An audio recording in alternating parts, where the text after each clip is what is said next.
बिस्मिल्लाहिर्रहमानिर्रहीम। अस्सलाम वालेकुम स्टूडेंट्स, उम्मीद है कि आप लोग ठीक होंगे। आज की वीडियो में बात करेंगे टाइप्स ऑफ साल्ट्स के बारे में और यूजेस ऑफ साल्ट जो है वो हमारे पास साल्ट के कौन कौन से यूजेस होते हैं हमारी डेली लाइफ में, तो उसके ऊपर बात करते हैं। तो चलिए स्टार्ट करते हैं, देखते हैं कि हमारे पास जो है वो सबसे पहले जो है हमारे पास जो है वो नॉर्मल और न्यूट्रल साल्ट्स होते हैं। अब चूंकि पिछली वीडियो में बात करके आए हैं कि जब भी एसिड को हम क्या करते हैं बेस के साथ जो है वो कंबाइन करते हैं तो हमारे पास जो है वो क्या बनता है, सॉल्ट बनता है और साथ उसके वाटर बनता है।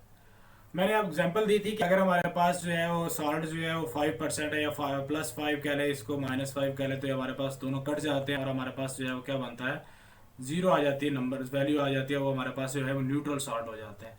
अगर इसी तरह से हमारे पास क्या हो कि अगर स्ट्रॉन्ग एसिड हो +5 है और ये हमारे पास जो है -3 हो जाए, तो अगर हमारे पास जो सॉल्ट में जो है +2 जो आएगा वो किस वजह से आएगा, एसिड की वजह से, तो हमारे पास जो होगा वो कौन सा होगा, एसिडिक सॉल्ट होगा। ये समझने का आसान सा तरीका है।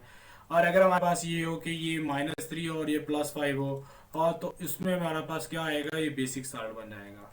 कैसे कैसे इस तरह कि चूंकि अब देखिए यहाँ पे स्ट्रॉन्ग एसिड है, एसिड स्ट्रॉन्ग होगा तो उसका कुछ ना कुछ इफेक्ट वहां पे साल्ट में मौजूद होगा। तो वो कौन सा साल्ट होगा, वो एसिडिक साल्ट होगा। जब चूंकि बेस स्ट्रॉन्ग होगी तो वहां पे बेस में भी जाके उसका कुछ ना कुछ इफेक्ट होगा, तो हमारे पास बेस जो होगी वो बेसिक साल्ट कहलाएगी। जो हमारे पास साल्ट होगा वो कौन सा होगा, बेसिक साल्ट होगा। तो इस तरह जो है कुछ चीजें आप लोग अगर माइंड में रखना चाहते हैं, अगर स्ट्रॉन्ग एसिड होगा तो साल्ट जो होगा वो क्या होगा, वो एसिडिक होगा। अगर स्ट्रॉन्ग बेस होगी तो वो साल्ट जो होगा वो बेसिक साल्ट होगा। हमेशा न्यूट्रल साल्ट नहीं होते, कुछ कभी उनकी नेचर चेंज भी होती है। हर एक की साल्ट की जो है नेचर जो है वो हमेशा चेंज होती रहती है। तो देखिए जरा, हमारे पास जो न्यूट्रल साल्ट होते हैं वो हमारे पास जो है वो किस तरह हमारे पास हासिल होते हैं। न्यूट्रल साल्ट जो होते हैं वो उसमें वो कहता है कि total replacement of H+ ion, कि जितने भी उसके पास H+ आयन है या हाइड्रोक्सल आयन है वो कंप्लीटली तौर पे रिप्लेस हो जाएंगे। कैसे, देखिए हमारे पास जो है, देखिए ये वाला H है और ये वाला OH है, ये दोनों कंप्लीटली तौर पे रिमूव हो जाएंगे और हमारे पास क्या बन जाएगा, वाटर। और बाकी जो होगा ये पार्ट, जो पॉजिटिव पार्ट और ये नेगेटिव पार्ट जब कंबाइन होंगे तो हमारे पास जो होगा पोटेशियम क्लोराइड जो साल्ट हासिल होगा वो क्या होगा, वो हमारे पास न्यूट्रल साल्ट होगा। और ये किस तरह हो रहा है, ये इसकी भी वैल्यू 5 है, इसकी भी वैल्यू 5 है, तो दोनों कंबाइन होकर क्या बना देंगे, 0। इसमें कोई भी हमारे पास ना एसिडिक की बात आ रही है ना बेसिक की बात आ रही है, न्यूट्रल साल्ट है। सिमिलरली बाकी तमाम में भी ऐसे ही है कि ये हाइड्रोजन, यहाँ पे 2 हाइड्रोजन है, ठीक है। तो हमारे पास जिंक के साथ मिलके क्या बनाएगा, वो वाटर बनाएगा। सारे के सारे हाइड्रोजन भी रिमूव हो गए और वो ऑक्सीजन भी जो है वो वहां से रिमूव हो गई। और यहाँ पे देखिए 3 हाइड्रोजन है, तो तीनों के तीनों हाइड्रोजन जो है वो क्या हो रहे हैं, 3 हाइड्रोक्सल के साथ कंबाइन होकर 3 वाटर मॉलिक्यूल बना रहे हैं।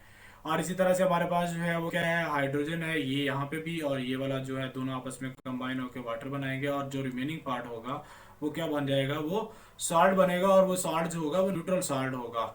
समझ आई बात। तो देखिए नेक्स्ट जी हमारे पास इसी तरह से हमारे पास जो है वो क्या है, एसिडिक साल्ट। एसिडिक साल्ट में एक बात ये है कि एसिडिक साल्ट की पहचान, सिंपल सी पहचान है कि आप लोगों के पास क्या होगा, जो साल्ट होगा उसमें H+ आयन जरूर मौजूद होगा, ठीक है। जैसा कि उसने वैसे भी बता दिया है कि partial replacement of hydrogen ion, hydrogen ion की जो है पार्शियल रिप्लेसमेंट होगी।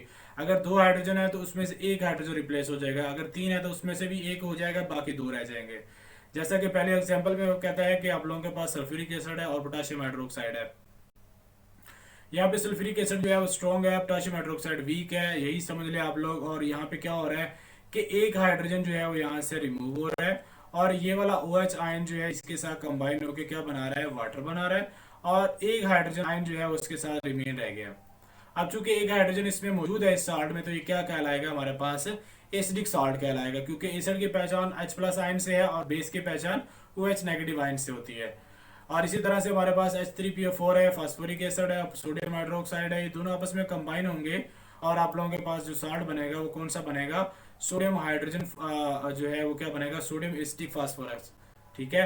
तो ये इसमें 3 हाइड्रोजन है, तीनों हाइड्रोजन में से क्या हो रहा है, 1 हाइड्रोजन जो है वो निकल रही है और 1 हाइड्रोक्सल यहाँ से निकल रहा है, बाकी 2 हाइड्रोजन जो है वैसे के वैसे हैं।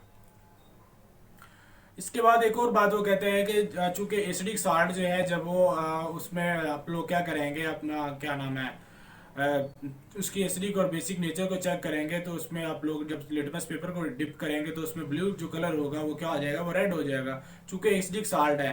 तो एसिडिक साल्ट की पहचान भी हो जाएगी। तो एसिडिक साल्ट जो होते हैं जब वो दोबारा से बेस के साथ रिएक्ट करते हैं तो हमारे पास नॉर्मल साल्ट बनाते हैं। जैसा कि यहाँ पे है, देखें ये हमारे पास एसिडिक साल्ट था ये वाला, ठीक है। एसिडिक साल्ट जब रिएक्शन करेगा क्या नाम है बेस के साथ, हमारे पास जो हाइड्रोजन उसके पास रिमेन है तो वो भी रिमूव हो जाएगी और हमारे पास जो है वो क्या बन जाएगा, वाटर बन जाएगा। इसी तरह से नेक्स्ट हम आप लोगों के पास वो भी देख लें कि सोडियम हाइड्रोजन सल्फेट था, जो सोडियम आप लोग एसिडिक सल्फेट भी कह सकते हैं इसको।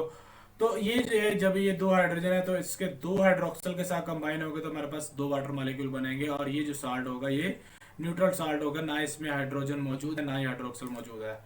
इसी तरह से नेक्स्ट एग्जांपल नहीं है, चलिए नेक्स्ट जो कंक्लूड कर रहा है इस पूरे टॉपिक को, कहते हैं कि अगर हाइड्रोजन आयन जो है वो कंप्लीटली रिमूव हो जाए तो हमारे पास नॉर्मल सॉल्ट बनते हैं और अगर पार्शली रिमूव हो तो हमारे पास एसिडिक सॉल्ट बनते हैं। सिंपल सिंपल सी पहचान है। और हमारे पास एसिडिक सॉल्ट जो है वो क्या होता है, जिनके पास एक हाइड्रोजन होता है वो एसिडिक सॉल्ट नहीं बनाते, जिनके पास दो होते हैं तीन होते हैं वो एसिडिक सॉल्ट बनाते हैं। उसकी वजह ये है, अगर एक हाइड्रोजन वाला एसिडिक सॉल्ट नहीं बना सकता क्योंकि एक हाइड्रोजन जो है पहले ही रिप्लेस कर देगा तो वो नॉर्मल सॉल्ट बनेगा, न्यूट्रल बनेगा, वो एसिडिक नहीं बनाएगा।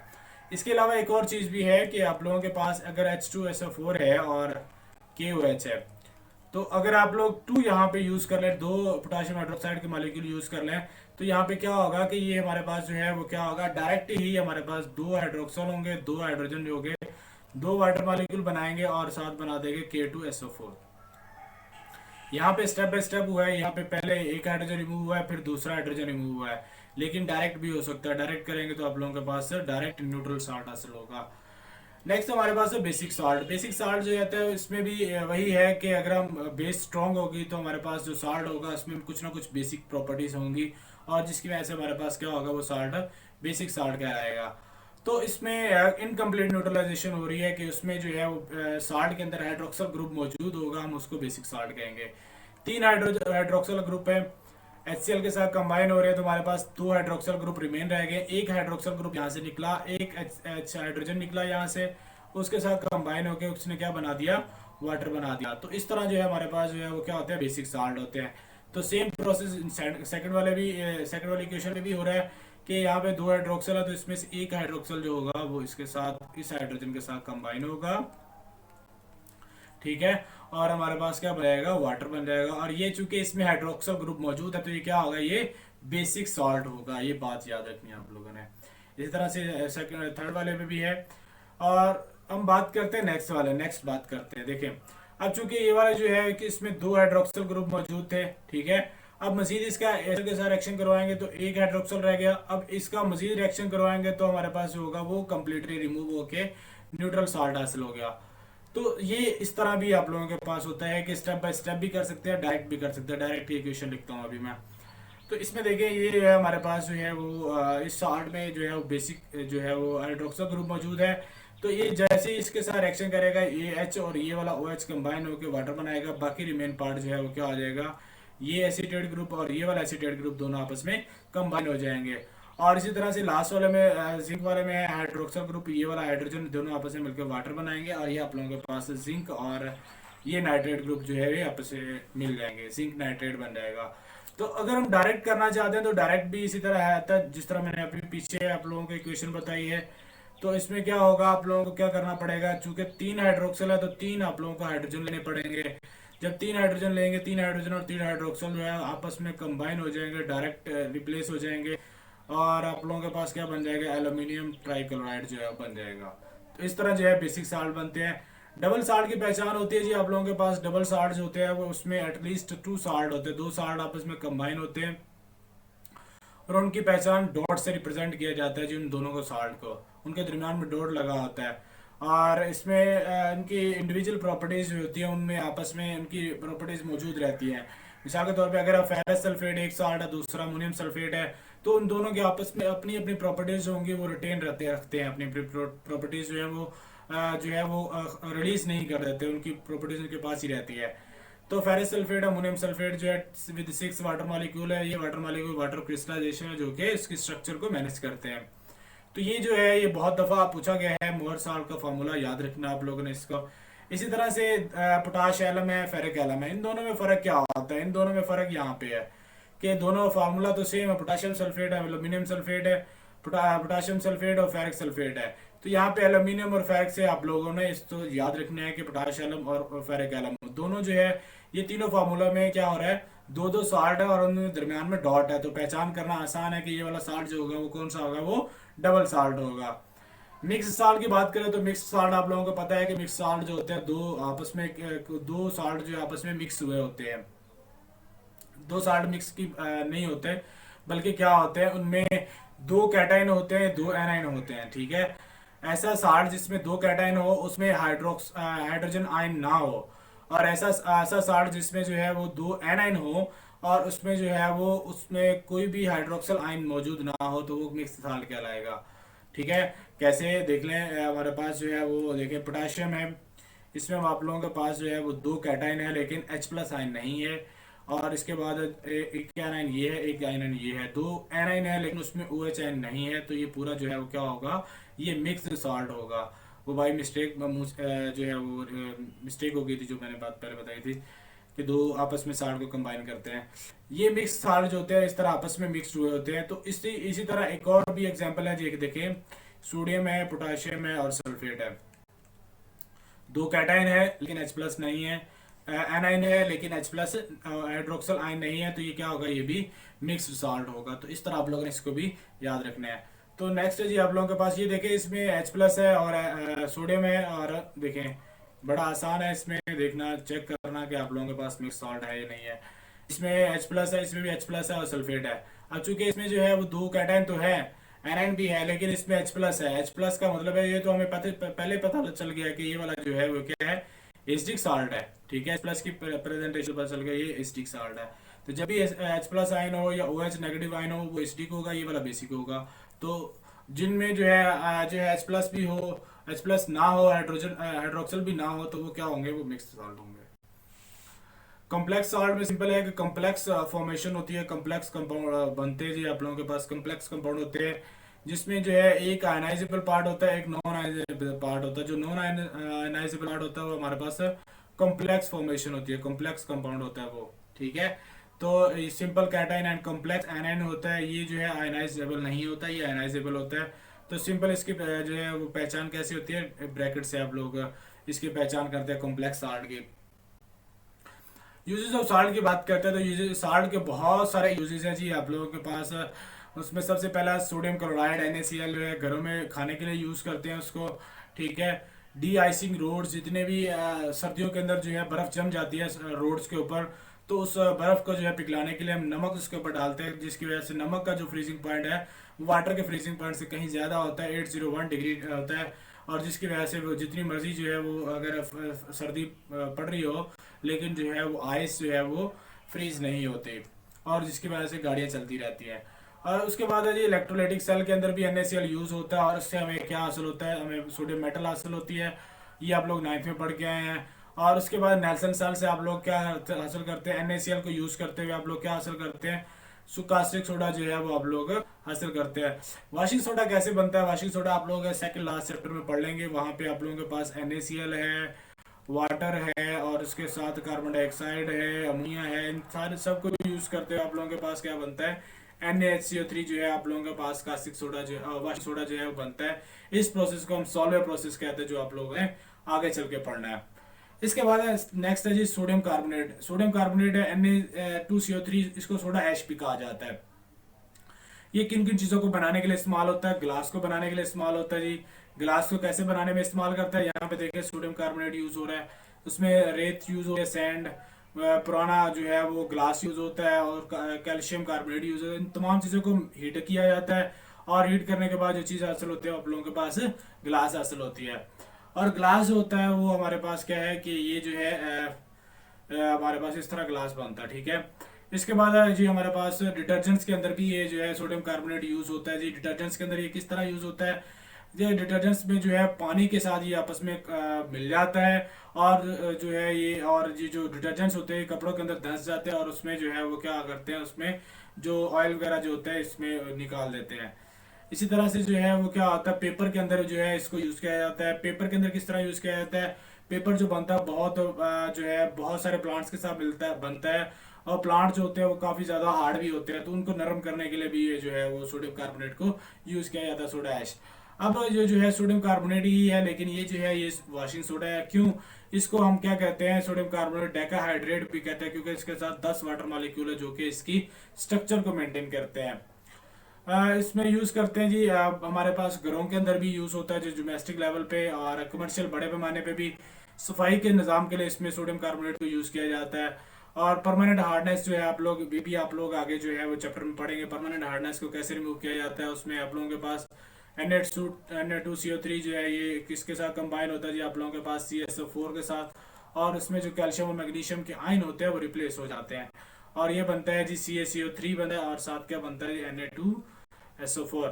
अब देखिए यहाँ पे ये जो कैल्शियम ये जो होता है ये जो है ये नीचे बैठ जाता है उसमें पानी में, और जिस वजह से क्या होता है कैल्शियम आयन जो है वो रिमूव हो जाते हैं, और वाटर जो है वो हार्डनेस से खत्म हो जाती है और सॉफ्ट हो जाता है। मैन्युफैक्चर ऑफ कास्टिक सोडा, ये अभी बात की है, चूंकि इसमें भी सोडियम मौजूद है तो ये भी सोडियम में मौजूद है, तो ये कास्टिक सोडा बनाने में इस्तेमाल होता है। बोरेक्स, पुराने ज़माने में कपड़े धोए जाते थे वो बोरेक्स से ही धोए जाते थे, इसका नाम जो पुराना नाम है बोरेक्स है। इसी तरह गिलास भी अभी हम बात करके आए हैं, गिलास में भी यूज़ होता है, सोप में भी यूज़ होता है, पेपर बनाने में भी यूज़ होता है। तो ये सारी चीज़ों के अंदर जो है वो सोडियम कार्बोनेट जो है वॉशिंग सोडा जो है वॉश करने के लिए जो होता है चीज़ों को वहाँ पे यूज़ होता है। ठीक है, इसी तरह से मजीद बात करते हैं सोडियम सल्फेट। सोडियम सल्फेट जो है वो ग्लास में किस तरह यूज़ होता है, ग्लास के अंदर जब उसकी फिनिशिंग हो रही होती है तो वहाँ पे उसके ऊपर बबल ना बन जाए, उसके ऊपर जो है एयर की वजह से बबल ना बन जाए, इसके लिए हम सोडियम सल्फेट को यूज़ करते हैं, पेपर यूज़ करते हैं, और उसके बाद डिटर्जेंट्स को यूज़ करते हैं जी। ये सोडियम सल्फेट के अंदर इन तमाम चीज़ों को बनाने के लिए सोडियम सल्फेट भी यूज़ होता है। सोडियम सिलिकेट जो है ये बनाने के लिए यूज़ होता है, डिटर्जेंट्स को, क्लीनिंग एजेंट्स जितने भी होते हैं, एडहेसिव जितनी भी चीज़ें होती है, पेपर के अंदर एडहेसिव को बढ़ाने के लिए ये यूज़ किया जाता है sodium silicate. Sodium silicate paper के अंदर क्या करता है कि उसके अंदर जो नमी होती है उसको क्या करता है अपनी तरफ अब्जॉर्ब कर लेता है, जिसकी वजह से वो पेपर जो होता है वो खुश्क हो जाता है।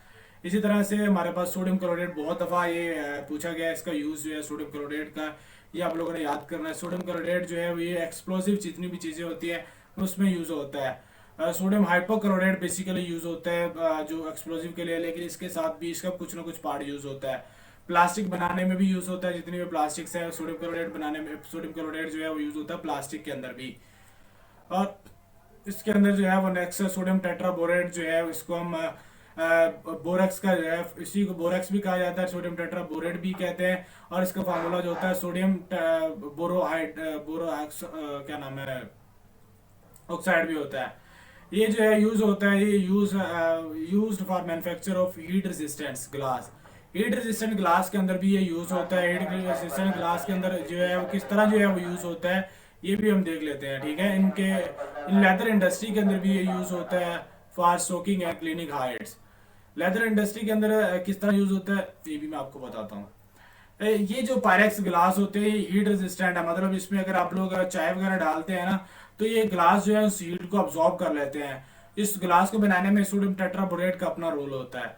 इसी तरह जो है उसको हम पायरेक्स भी कहते हैं। ग्लेसिस एनामल्स ये क्या होते हैं, ये हमारे पास सिरेमिक्स जितनी भी चीज़ें होती हैं मेटल के ऊपर नक्शो नगार जो किए जाते हैं वो सारे के सारे उसमें भी सोडियम टेट्राबोरेट का अपना रोल होता है। और उसके बाद है जी क्या नाम है, जो चमड़ा होता है, चमड़े को जब स्टार्ट में जो है उसके ऊपर उसके बालों को साफ करने के लिए उसको जो मिट्टी वगैरह जो है धूल वगैरह साफ करने के लिए जो है इसको सोडियम टेट्राबोरेट को यूज किया जाता है। और ये ज्यादातर जितने भी साल्ट हम बात कर रहे हैं सारे के सारे वाइट होते हैं, कलर्ड नहीं होते हैं।